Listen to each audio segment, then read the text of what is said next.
জনগণের কান্ডারি হবে কামরুল হুদা।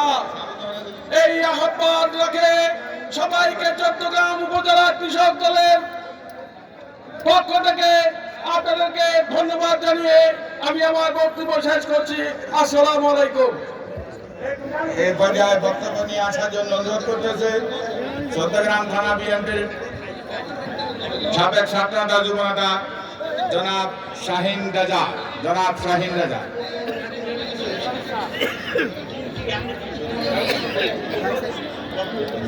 বিসমিল্লাহির রহমানির রহিম।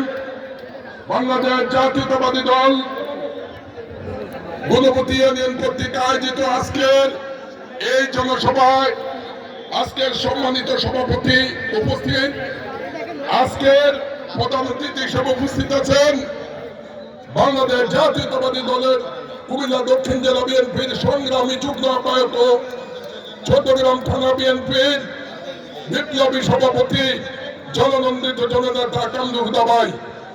আজকের এই জনসভায় প্রমাণ হয়ে গিয়েছে চট্টগ্রামের মাটি, খালেদা জিয়ার ঘাঁটি, চট্টগ্রামের